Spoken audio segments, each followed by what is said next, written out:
Good morning વિદ્યાર્થી મિત્રો. પ્રકરણ 6માં ગઈકાલે આપણે વિવિધ વિભાગ એટલે કે પ્રત્યાંકન અને પ્રત્યાંકનનો એકમ કયા છે બધા એની વાત કરી હતી. આજે ભણીશું આપણે કાલે ભણ્યા હતા એની નોંધ ચોપડામાં કરી દેજો, બરાબર. તો હવે પ્રત્યાંકન એકમ અને જનીનની વાત કરવાની છે. અહીંયા પ્રત્યાંકન એકમ અને જનીનની વાત કરીશું આપણે. તો જનીન કોને કહેવાય એની વાત કરીએ આપણે. ડીએનએ ટ્રાન્સફર આરએનએ અથવા રિબોઝોમલ આરએનએ માટે સાંકેતિક અનુક્રમ છે. એક સાંકેતિક ક્રમ છે.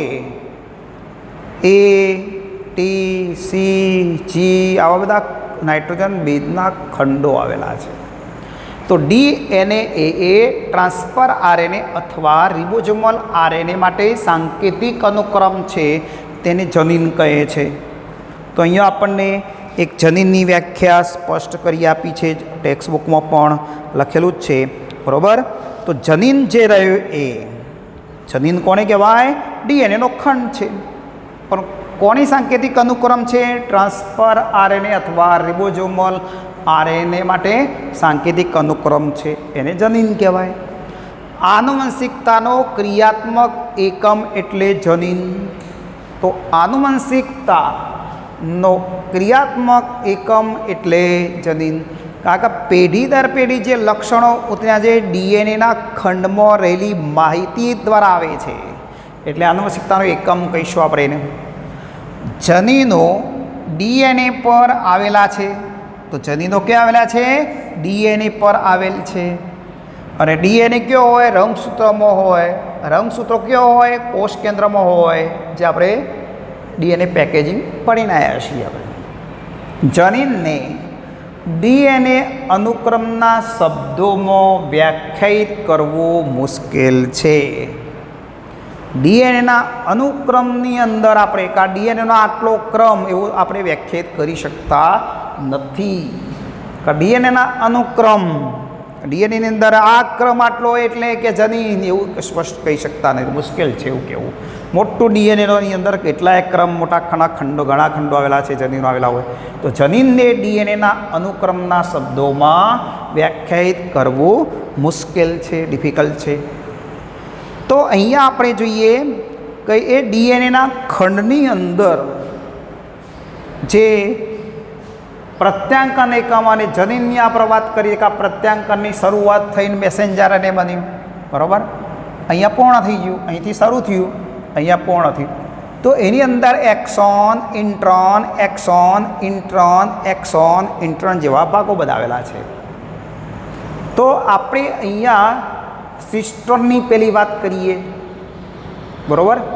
એક્સોન, ઇન્ટ્રોન બધા ભાગો છે. તો એની અંદર આપણે સિસ્ટ્રોનની વાત કરવી છે મારે, બરાબર. પછી એના બધા ભાગો પડતા જાય છે. પહેલાં મેઇન સિસ્ટ્રોન. તો આખો આ ભાગ શું છે? સિસ્ટ્રોન છે. આખો આ ભાગ રહે, આખો આ ભાગને આપણે શું કહીશું? સિસ્ટ્રોન કહીશું આપણે. સિસ્ટ્રોન કોને કહેવાય? બંધારણીય જનીનમાં, આ બંધારણીય જનીન છે. બંધારણીય જનીનમાં રહેલો ડીએનએનો ખંડ જે પોલીપેપ્ટાઇડ અને પોલીપેપ્ટાઇડનું પ્રત્યાંકન કરે છે, એમાંથી જ પ્રોટીન બને છે. ડીએનએમાંથી મેસેન્જર બને, મેસેન્જરમાંથી પ્રોટીન બનવાનું. તો ટૂંકમાં બંધારણીય જનીનમાં રહેલો ડીએનએનો ખંડ કે જે પોલીપેપ્ટાઇડનું પ્રત્યાંકન કરે છે તેને સિસ્ટ્રોન કહે છે. તેને શું કહેવાય? સિસ્ટ્રોન કહીશું આપણે. તો અહીંયા બંધારણીય જનીનમાં ડીએનએનો ખંડ કે જે પોલીપેપ્ટાઇડ એટલે કે પ્રોટીન નું પ્રત્યાંકન કરે છે તેને સિસ્ટોન કહેવાય. એ ડીએનએના ખંડમાંથી જ પ્રોટીન બને છે. પેલા મેસેન્જર બને અને મેસેન્જર આરએનએ પ્રોટીન બનાવે, પણ માહિતી તો ડીએનએ જ આપી ને. એટલે ડીએનએ પોલીપેપ્ટાઇડનું પ્રત્યાંકન કર્યું, બરાબર. તો સિસ્ટોન કહેવાય. સિસ્ટોન એ જનીનનો કાર્યાત્મક એકમ છે. આપણે કીધો ને અહીંયા આનુવંશિકતાનો ક્રિયાત્મક એકમ જનીન. તો આપણા પેઢી દર પેઢી લક્ષણો જે વારસામાં ઉતરી આવે છે, અભિવ્યક્ત થાય છે, એ જનીન દ્વારા થયેલા છે. કયું જનીન? સિસ્ટોન દ્વારા થયેલું છે. કેમ? સિસ્ટોન એ પોલીપેપ્ટાઇડ પ્રોટીન બનાવે છે, સંકેતન કરે છે. તો અહીંયા સિસ્ટોન જનીનનો કાર્યાત્મક એકમ છે. તો જનીનનો કાર્યાત્મક એકમ સિસ્ટોન, બરાબર. આનુવંશિકતાનો એકમ જનીન, જનીનનો કાર્યાત્મક એકમ સિસ્ટોન. તો કયું જનીનનો ડીએનએનો ખંડ સિસ્ટોન ધરાવતો, બરાબર. હવે સિસ્ટોનની અંદર બે ભાગો જોવા મળે છે. એ સિસ્ટોનની વાત કરીએ આપણે તો અહીંયા સુકોષ કેન્દ્રી કોષોની અંદર જે જનીન છે સિસ્ટોન એની વાત કરીએ આપણે તો સિસ્ટોન યુકેરિયોટિક પ્રોકેરિયોટિકમાં કયા પ્રકારના હોય એની વાત કરીએ તો સિસ્ટોનના બે ભાગ છે, મોનોસિસ્ટોનિક, પોલિસિસ્ટોનિક. માત્ર એક સિસ્ટોનનો બનેલો ભાગ હોય એને મોનોસિસ્ટોનિક કહેવાય. માત્ર એક સિસ્ટોનનો બનેલો હોય તો એને શું કહેવાય? મોનો. એટલે એક સિસ્ટોન, એક જ સિસ્ટોન હોય, વધારે સિસ્ટોન હોય જ નહીં એની અંદર. તો ભાઈ કે ચલો એક સિસ્ટોનનો ભાગ, બીજો સિસ્ટોન, ત્રીજો સિસ્ટોન, તો એ તો પોલિસિસ્ટોનિક થઈ જાય. પણ એક જ ભાગ સિસ્ટોનનો હોય. તો ડીએનએમાં આવો સિસ્ટોનનો એક ભાગ હોય, પછી બીજો ભાગ આવતો હોય, ત્રીજો ભાગ આવતો હોય કેટલાકમાં, પણ અહીંયા એક જ છે એની વાત કરીએ છીએ મોનોસિસ્ટોનિક. તો માત્ર એક સિસ્ટોનનો બનેલો છે. એક પોલીપેપ્ટાઇડ શૃંખલાના સંશ્લેષણની માહિતીનું જ વહન કરે છે. તો આ એક જ સિસ્ટોન છે તો એક જ પોલીપેપ્ટાઇડ શૃંખલા બનવાની, એક જ ભાગ હોય તો એક જ પોલીપેપ્ટાઇડ શૃંખલા બને, બરાબર. તો એક પોલીપેપ્ટાઇડ શૃંખલાના સંશ્લેષણની માહિતીનું શું કરશે? વહન કરે છે. અને આ મોટા ભાગે યુકેરિયોટા અથવા સુકોષકેન્દ્રી કોષોમાં જોવા મળે છે. શેમાં જોવા મળશે? સુકોષકેન્દ્રી કોષોમાં જોવા મળશે આપણને. હવે એની વાત કરીએ મોનોસિસ્ટોનિક બંધારણીય જનીનમાં વિક્ષેપિત સાંકેતિક અનુક્રમ જોવા મળે છે. આખો સળંગક્રમ નથી. એક્સોન, ઇન્ટ્રોન, એક્સોન, ઇન્ટ્રોન, એક્સોન, એવા બધા ભાગ આવે. જુઓ, કોઈ એકલા એક્સોન નથી કે એકલા ઇન્ટ્રોન નથી. વિક્ષેપિત, બરાબર, ખલેલ પહોંચેડી હોય એવા સાંકેતિક અનુક્રમ જોવા મળે છે, બરાબર. તો મોનોસિસ્ટોનિક બંધારણીય જનીનમાં વિક્ષેપિત સાંકેતિક અનુક્રમ જોવા મળે છે. એટલે કે સુકોષ કેન્દ્રીમાં વિભાજિત જનીન હોય છે. વિભાજન થયેલું સ્પ્લિટ જીન કહેવાય ને. શું કહેવાય? સ્પ્લિટ જીન હોય છે. તો યુકેરિયોટ અથવા સુકોષ કેન્દ્રીમાં વિભાજિત જનીન હોય છે, બરાબર. એ બંધારણીય જનીનમાં એક પ્રકારનું જનીન નથી, અંદર ખંડિત થયેલો છે, વિક્ષેપિત થયેલો છે ક્રમ. એક ક્રમ નથી કે ચલો એક્સોનનો જ ક્રમ કે ઇન્ટ્રોનનો ક્રમ, એવું નથી. અહીંયા વિક્ષેપ પડે છે. તો એ વિક્ષેપિત સાંકેતિક ક્રમ જોવા મળે છે એને આપણે શું કહીએ છીએ? વિભાજિત જનીન હોય છે એવું કહીશું આપણે. તો એ સ્પ્લિટ જીન વિભાજન બે પ્રકારના છે. અહીંયા વિભાજન થયેલા બે ભાગમાં વિભાજિત થયેલું છે. એક એક્સોન છે, એક ઇન્ટ્રોન છે. એક એક્સોન, ઇન્ટ્રોન. ચલો એક્સોનની આપણે વાત કરી દઈએ. તો એક્સોન એ કોડિંગ અનુક્રમ અથવા અભિવ્યક્ત થતા અનુક્રમો છે, એને એક્સોન કહીશું. કોડિંગ અનુક્રમ છે કયો? એક્સોન વાળો ભાગ જ પ્રત્યંકિત થતો હોય, બરાબર. એ અભિવ્યક્ત થતા અનુક્રમ, એ ક્રમ ACGTઓમાં જે છે એરા જ અભિવ્યક્ત થાય. તો કોડિંગ અનુક્રમ, સાંકેતિક અનુક્રમ અથવા અભિવ્યક્ત થતા અનુક્રમોને એક્સોન કહે છે.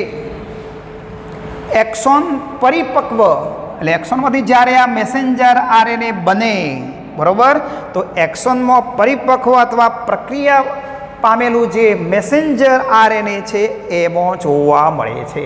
એક્સોન મેસેન્જર પરિપક્વ આરએનએમાં જોવાની, એટલે મેસેન્જર આરએનએમાં જોવા મળશે.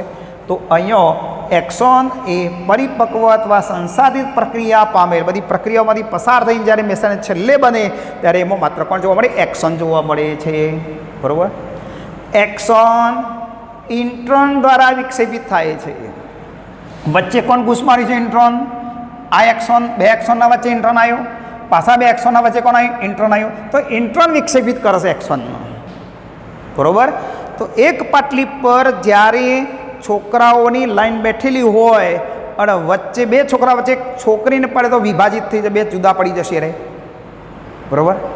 બરાબર. એવી રીતે છોકરી બે છોકરા વચ્ચે એક છોકરાને બેસાડી દઈએ આપણે તો શું થશે? એ પાટલી પર વિક્ષેપ પડ્યો, છોકરીને બેસવા પેલા છોકરીઓના જનીનો ગોઠવાયા હતા એમાં. કોને વિક્ષેપ પાડ્યો? ઇન્ટ્રોન. ઇન્ટ્રોન ના હોત તો છોકરી ત્રણ જોડે બેસી જઈ હોત, જોડે જોડે આવી જઈ હોત. પણ વચ્ચે કોણ આવ્યું? છોકરો આવ્યો.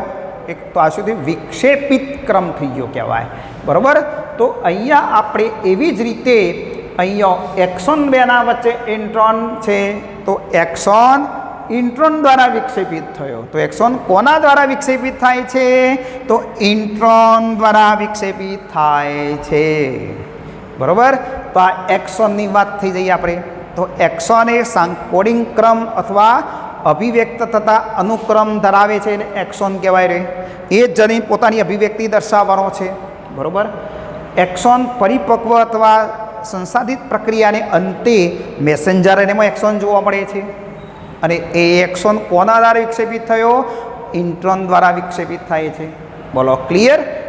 હાઈ. ચલો હવે ઇન્ટ્રોનની વાત કરીશું આપણે. ઇન્ટ્રોન એ ખલેલ પહોંચાડવાવાળો છે સાદી ભાષામાં. બરાબર. બે બાળકો સરસ ભણતા હોય અને વચ્ચે મીડિયમ કે જે વાતોડિયો વ્યક્તિ જો વચ્ચે બેસે તો એમના વચ્ચે શું કરે? વિક્ષેપ પાડી દે. બરાબર. તો બેને અલગ કરી દીધા, બે વિદ્યાર્થીઓ વચ્ચે આવીને બેસી ગયો એટલે એમને વિક્ષેપ પાડ્યો. એવી જ રીતે અહીંયા એ વાત ચાલે છે. ઇન્ટ્રોનની વાત કરીએ રે, દખલ કરનાર. તો ઇન્ટ્રોન દખલ કરતો અનુક્રમ છે. વાતોડિયો વ્યક્તિ કોણ? એ ઇન્ટ્રોન છે, દખલ કરવાવાળો છે. એ બે વિદ્યાર્થીઓ વસતા હોય તો એમના વચ્ચે એને બેસી જાય તો પછી એમનો વચમાં ભંગ પાડે છે, દખલ કરે છે, વિક્ષેપ પાડે છે.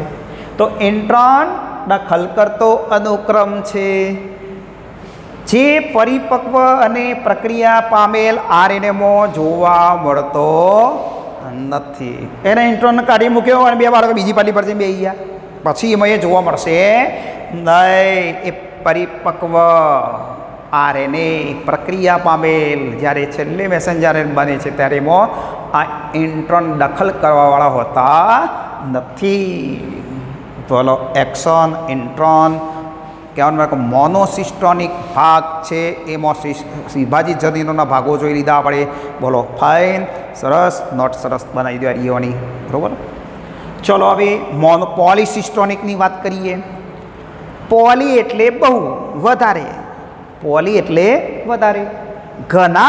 ઘણા સિસ્ટોનનો બનેલો છે. પોલિસિસ્ટોનિક તો વધારે સિસ્ટોન હોય, તો ઘણા સિસ્ટોનનો બનેલો છે. તો તે આવું ઘણા સિસ્ટોન હોય તો એક સિસ્ટોન, બીજો સિસ્ટોન, ત્રીજો સિસ્ટોન, તો બધા પોલીપેપ્ટાઇડ બનાવવાના.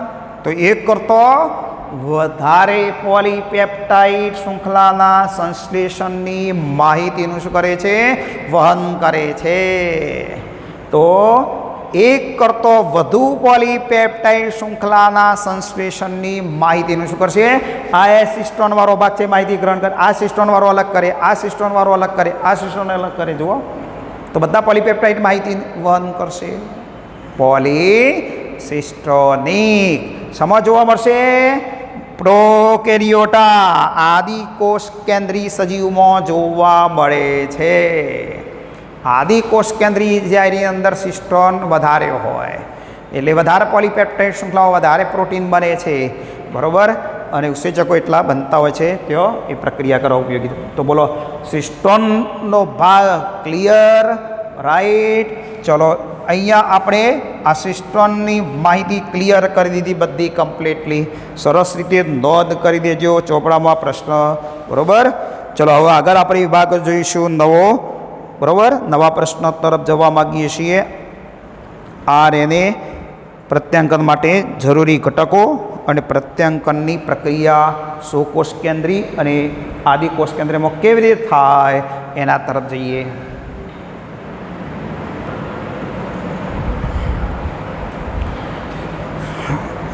તો મિત્રો હવે જોઈએ આરએનએના પ્રકારો અને પ્રત્યાંકનની પ્રક્રિયા. એવો મુદ્દો આપણો છે, અહીંયા ટેક્સ્ટબુકમાં આપેલો છે. આરએનએ પ્રકાર બેક્ટેરિયા મુખ્ય 3 પ્રકારના આરએનએ હોય છે. આ ત્રણેય પ્રકારના આરએનએ પ્રોટીન સંશ્લેષણ માટે આવશ્યક છે. તો અહીંયા આપણે મેસેન્જર આરએનએ, સંદેશક આરએનએ કહીશું. 11માં ભણેલા છીએ આપણે. પ્રોટીન સંશ્લેષણમાં ટેમ્પલેટ તરીકે વર્તે છે. પ્રોટીન સંશ્લેષણમાં એમિનો એસિડનો ક્રમ નક્કી કરતા જનીન સંકેતના ક્રમમાં માહિતી પૂરી પાડે છે. તો અહીંયા પ્રોટીન સંશ્લેષણ કરતી વખતે એમિનો એસિડનો કયો ક્રમ આવશે એ મેસેન્જર આરએનએ પર રહેલા નાઇટ્રોજન બેઝના ક્રમને આધારે થાય છે. એટલે જનીન સંકેત મુજબ થાય છે. જનીન સંકેત એમિનો એસિડ ક્રમમાં ગોઠવાય છે. બરાબર. તો મેસેન્જર આરએનએ. ટ્રાન્સફર આરએનએ તો કોષરસમાં વિવિધ પ્રકારના એમિનો એસિડ છે. એ કોષરસમાંથી વિવિધ એમિનો એસિડનું વહન કરવાનું. તો આનુવંશિક જનીન સંકેતોનું વાંચન કરી એના પાસે સંકેત કયો આવે છે એ પ્રમાણે એમિનો એસિડની ક્રમમાં ગોઠવે લઈને આવે છે ટ્રાન્સફર આરએનએ. પણ એનું જનીન સંકેત મુજબ વાંચન કરી પછી જો એ અનુકૂળિત ના હોય તો એ તેઓ જોડાતો નથી. રિબોઝોમલ આરએનએ ભાષાંતર દરમિયાન બંધારણીય અને ઉત્પ્રેરક ભૂમિકા ભજવે છે. આપણે આ બધા આરએનએ ડિટેલમાં નીટને અનુલક્ષણ પછી ભણવીશું આપણે. અત્યારે પ્રત્યાંકન માટે જરૂરી મટેરિયલ તો એની વાત કરવા માગીએ છીએ. પછી પ્રત્યાંકનની ક્રિયા ભણીએ. કોની જરૂર પડશે પ્રત્યાંકનની ક્રિયા કરવા માટે? યુકેરિયોટ એટલે સુકોષ કેન્દ્રીમાં અને આદિકોષ કેન્દ્રીમાં. તો મેં મુદ્દો એ રીતે લીધો છે અહીંયા કે પ્રત્યાંકન માટે મટેરિયલની જરૂરિયાત. પ્રત્યાંકનની પ્રક્રિયા કરવી હોય તો કઈ સામગ્રીની જરૂરિયાત પડે? મટીરિયલ મીન સામગ્રી. તો આપણે મટીરિયલ રિક્વાયર ફોર ટ્રાન્સક્રિપ્શન એની વાત કરવા માગું છું અહીંયા. તો પ્રત્યાંકનની ક્રિયા કરવા માટે જરૂરી સામગ્રીમાં પહેલો આરએનએ પોલિમરેઝ ઉત્સેચક. આરએનએ પોલિમરેઝ ઉત્સેચક. DNA template. ડીએનએની કઈ શૃંખલામાંથી તમે પ્રત્યાંકન કરવા માગો છો? એટલે ડીએનએ ટેમ્પલેટ શૃંખલા. પછી 4 પ્રકારના રિબોન્યુક્લિયોટાઇડ ટ્રાયફોસ્ફેટેજ. તમે જે આપવાના છો ડીએનએમાંથી મેસેન્જર આરએનએની માહિતી, તો એ મેસેન્જર આરએનએ ઉપર રિબોન્યુક્લિયોટાઇડ ગોઠવવાના છે. તો ઉર્જાની જરૂર પડશે તેઓ. બરાબર. તો એટીપી એડિનોસાઇન ટ્રાયફોસ્ફેટ, સાઇટ્રીડિન ટ્રાયફોસ્ફેટ, ગ્વાનોસાઇન ટ્રાયફોસ્ફેટ, યુરિડિન ટ્રાયફોસ્ફેટ. તો એટીપી, સીટીપી, જીટીપી, એટીપી આ ફોસ્ફેટ બધા ઉત્સેચકો એના છે. એમાંથી 2 ફોસ્ફેટ છૂટા પડી જશે અને એક જ ફોસ્ફેટવાળો ઘટક એએમપી જોડાઈ જશે. તેઓ ચલો દ્વિધ્રુવીય ધાતુ આયનો મેગ્નેશિયમ આયન અને મેંગેનીઝ આયન જેવા સઘટક. તો પહેલી આપણે વાત કરીશું મેઇન જર આ બધા પછી, પણ અહીંયા મેઇન આરએનએ પોલિમરેઝની પહેલી વાત કરેલી આપણી પાસે કે આરએનએ પોલિમરેઝ યુકેરિયોટામાં કયા છે અને આદિકોષ કેન્દ્રી પ્રોકેરિયોટામાં કયો છે એની વાત કરવી છે પહેલી. તો અહીંયા આપણે યુકેરિયોટા એટલે સુકોષ કેન્દ્રીમાં 3 પ્રકારના આરએનએ પોલિમરેઝ હોય છે. સુકોષ કેન્દ્રી સજીવો છે એમાં 3 પ્રકારના આરએનએ પોલિમરેઝ હોય છે.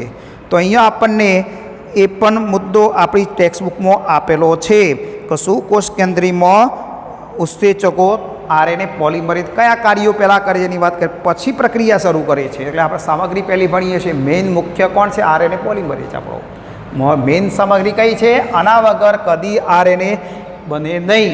પ્રત્યાંકન કદી મેસેન્જર આરએનએ બનશે નહીં. તો પહેલાં આપણે જોઈએ યુકેરિયોટાની અંદર 3 પ્રકારના આરએનએ પોલિમરેઝ હોય. તો RNA polymerase 1, RNA polymerase 2 RNA polymerase 3. તો RNA પોલિમરેઝ 1 શા માટે શું ઉત્પન્ન કરશે? તો એ સમજવા મળે તો કોષ કેન્દ્રિકામાં રિબોઝોમલ RNAનું સંશ્લેષણ કરશે. તો RNA પોલિમરેઝ 1 જે રહે એ કોષ કેન્દ્રિકામાં રિબોઝોમલ RNAનું સંશ્લેષણ કરે છે. રિબોઝોમલ RNA વગર આપણું બંધારણીય ભાષાંતર થાય ત્યારે એમિનો એસિડ ક્રમમાં ગોઠવાઈને પેપ્ટાઇડ બંધથી જોડાય છે. કોણ કરે? તો રિબોઝોમલ RNA કરે. એટલે રિબોઝોમલ RNAનું સંશ્લેષણ કરવું પડે. તો કોણ કરે છે? RNA પોલિમરેઝ 1 કોષ કેન્દ્રિકામાં રિબોઝોમલ RNAનું સંશ્લેષણ કરે છે. કયા પાછા? 28S, 18S અને 5.8S તેનું સંશ્લેષણ કરશે. ચલો, RNA polymerase 2. RNA polymerase 2 messenger RNA અને hnRNAનું સંશ્લેષણ કરે છે. બરાબર? હેટ્રોજીનસ ન્યુક્લિયર RNA કહેવાય છે ને ટૂંકમાં. તો મેસેન્જર RNA અને hnRNAનું સંશ્લેષણ કોણ કરશે? RNA polymerase 2. ચલો, ત્રીજો પ્રકાર છે RNA પોલિમરેઝ 3. RNA પોલિમરેઝ 3 તો કોષ કેન્દ્રિકામાં ટ્રાન્સફર RNA, પછી 5S ribosomal RNA, snRNA small nuclear RNA સંશ્લેષણ કરે છે. તો આપણે હેતુલક્ષી પ્રશ્નો આના પૂછાતા હોય છે. બરાબર? એટલે આ RNA પોલિમરેઝ 3 કોનું સંશ્લેષણ કરે છે, 2 કોનું કરે છે, 1 કોનું કરે છે, આ બધા હેતુલક્ષી પ્રશ્ન માટે છે. એટલે બરાબર ચોકસાઈથી આ નોટ બનાવી દો સારી રીતે. બરાબર? ચલો, ત્યાર પછી આપણે જોઈશું યુકેરિયોટાની અંદર વાત કરી તો RNA પોલિમરેઝ જે રહ્યા એ 4 પેટા એકમ ધરાવતું જટિલ સંકુલ છે.